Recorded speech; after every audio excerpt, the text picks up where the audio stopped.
Hey guys, this week's video is dedicated to the complete recovery of Masha Bas Batsheva. I want to start off by giving a huge mazel tov to Michael and Tiffany Leah Rothenberg on the birth of their little daughter this week, Tirza. May you have much nachas and just joy, and may we only share in simchas. This week's Torah portion, Parshat Mishpatim, is jam-packed full of mitzvah. I think it's 53 mitzvah. I want to talk about one of them, the mitzvah of prayer. It says in this week's Torah portion, V'avadetem et Hashem Elokeichem, you shall serve your God. This is a mitzvah of prayer. Now, usually when we say prayer, what do you think about? You think about a synagogue, you think about prayer books, maybe there's a sermon, a whole long service. Anyway, it's not for me.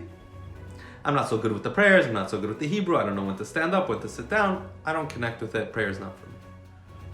The Torah uses the word v'avadetem. Why? To serve God.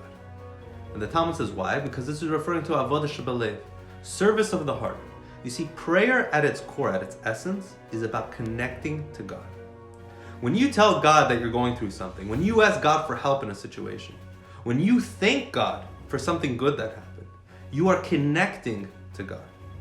Therefore, prayer is for everybody.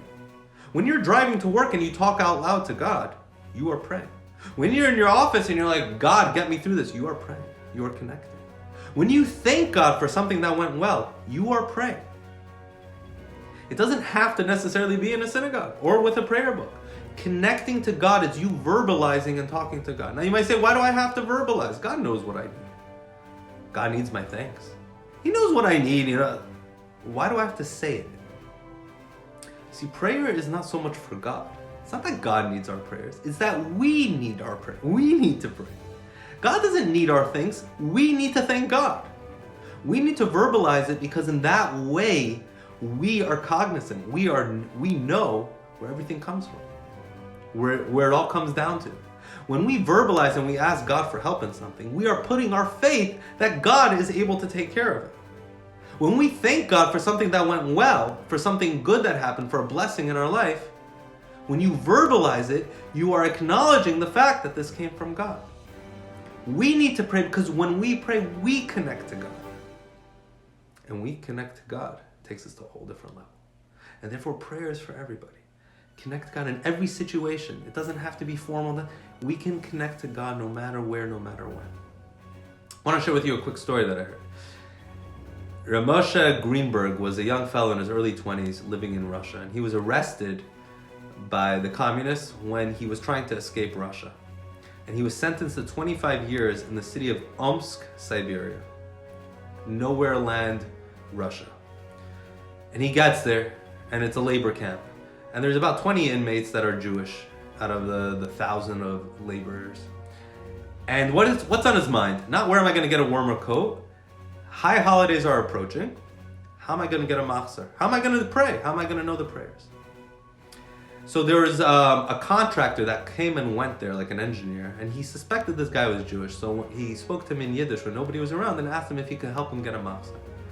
A few days later, the guy came back and said, look, the only machzor that I found is my girlfriend's father's machzor, and he's not giving it up. It's the only one he has. So Ramosha said, here, I have an idea. Lend it to me, and I'll copy the whole thing over by hand, and I'll give it back to you.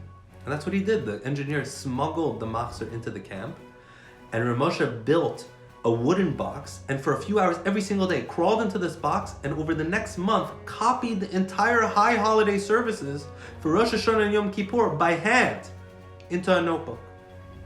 And then gave back the machzor to the guy. That Rosh Hashanah, you can imagine, he was able to lead the services, and it was, with what they were going through, it was extremely heartfelt. The only page that they were missing there was one page missing from the machzor, and that was the Kol Nidre prayer for Yom Kippur. So when it came to Yom Kippur, everybody was racking their brains trying to remember all the words. And in the end they realized, we need to pray to God. We don't have all the words. We're connecting to God. And the prayers were phenomenal. After Stalin died, they released thousands of political prisoners, and Ramosha was released. And 15 years later, he was able, in 1967, to emigrate to Israel, where he started a beautiful family. And he took this machzor with him, this handwritten machzor that he had with him. And years later, he said, I've been to thousands of prayers, in thousands of synagogues. I've been all over.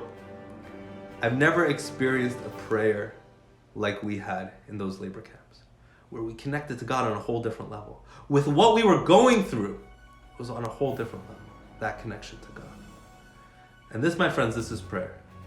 When we connect to God, no matter where, no matter what we're going through, no matter when, we have that ability. Because prayer is God's way of telling us that we should know you're not alone. When we talk to God, we remind ourselves He's with us no matter what. Shabbat Shalom.